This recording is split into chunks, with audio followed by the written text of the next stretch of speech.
Why Hindus are vegetarian. One of the defining features of India that sets it apart from all other nations of the world is that for thousands of years, a large majority of its people have been vegetarian. Thousands of years before PETA came into vogue, the Hindu people embraced vegetarianism and became earnest supporters for the ethical and compassionate treatment of animals. But why was this so? In this video, we will go through two extraordinary spiritual reasons why the Hindu system of yoga lays so much emphasis on having a pure vegetarian diet. The first reason I am going to describe is deeply profound but a little heavy on detail, so please bear with me. So why does Hinduism champion vegetarianism?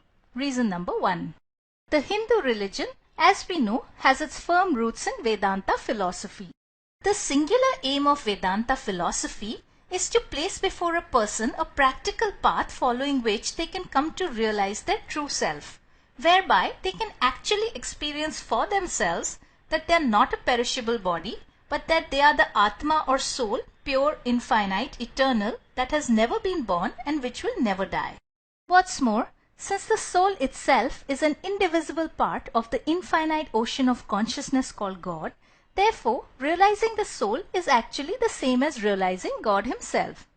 So keeping this goal of soul or self-realization in mind, Vedanta has prescribed the four yogas. Karma yoga, or the path of unselfish action, Jnana yoga, or the path of spiritual knowledge, Bhakti yoga, or the path of devotion, and Raj yoga, or the path of meditation. The aim of all four yogas being one and one alone, and that is to quell the perturbations in the mind. But why is it so important to quieten the mind? In the answer to this question lies the real explanation why Hinduism urges those on the path of self-realization to be vegetarian. So the answer is as follows.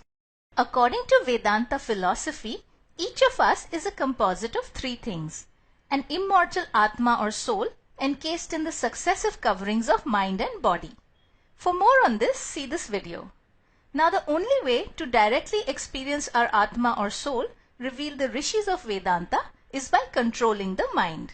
Swami Vivekananda has explained this fact further with a beautiful analogy. Swamiji tells us that the mind can be thought of as a lake in which the soul is trying to see its reflection. Think of the full moon as being reflected in the waters of a lake. When the surface is disturbed, we do not see the reflection clearly.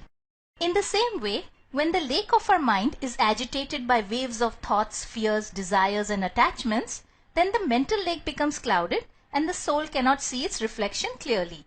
And as a result, the soul comes to identify with these mental agitations and begins to think of itself as the body. But when through yoga and meditation, these thought waves in the mind are permanently calmed down, then the mental lake becomes peaceful and the soul can easily disassociate from the body and see itself. Once the soul has realized its true nature, it is no longer deluded by the happenings in this temporary world and is thereby permanently liberated from the cycle of birth and death. Thus, the whole aim of Vedanta philosophy, of its prescribed yogas and meditations, is to quieten the mind so that the soul can realize itself. Now, one thing that goes a long way in quelling the waves of the mind is what we eat.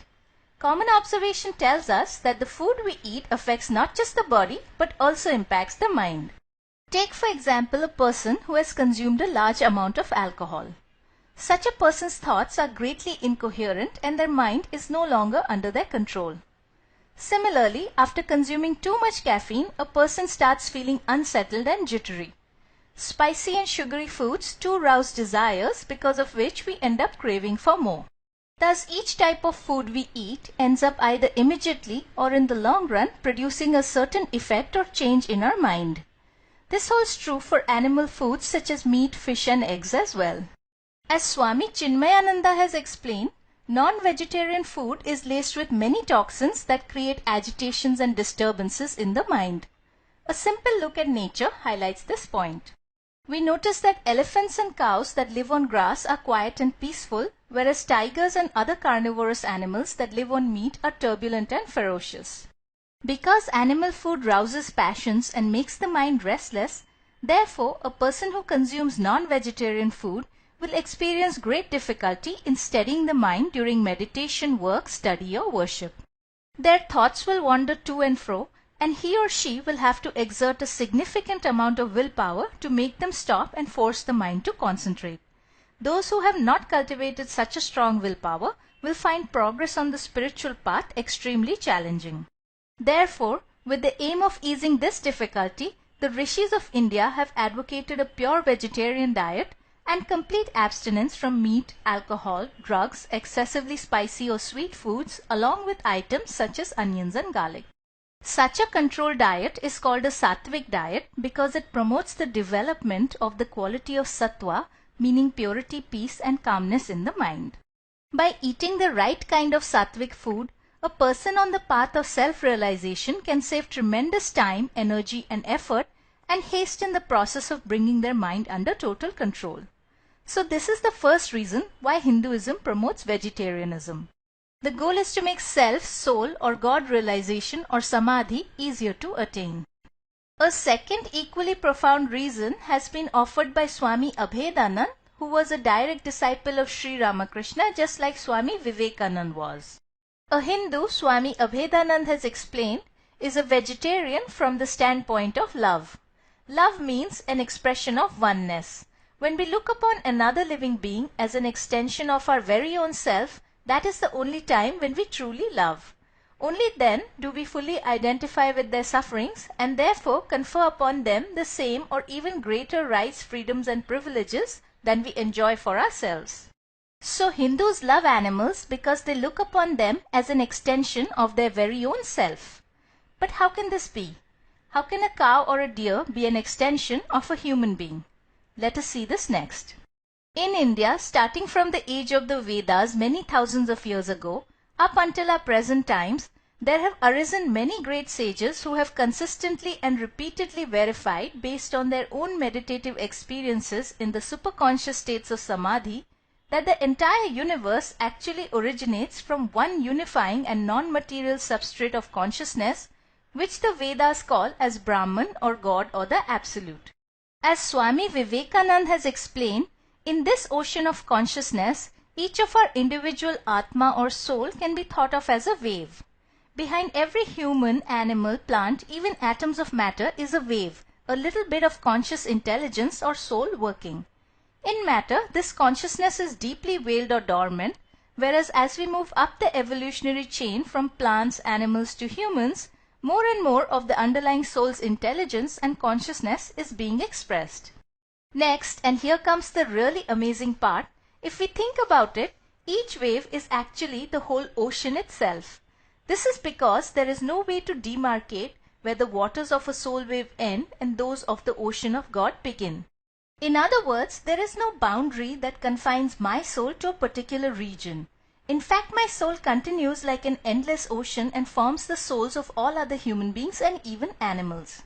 It is for this reason that the Chandogya Upanishad declares that Tvam Asi, you are that, you are the infinite ocean of consciousness.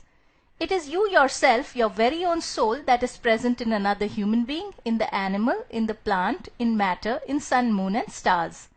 There is really no place in the universe where you're not. The whole universe is just an extension of your very own self, your own soul and your own consciousness. So it is on account of this recognition of the oneness and unity of our spirit with that of the whole of creation that Hinduism urges people to love not just animals but the whole of nature just as they love themselves. It is for this reason that many devout Hindus are vegetarian. They do not wear leather or hunt animals for pleasure. And it is for this very same reason again that plants, mountains and even rivers are worshipped as sacred manifestations of the divine Atma or soul in Hinduism.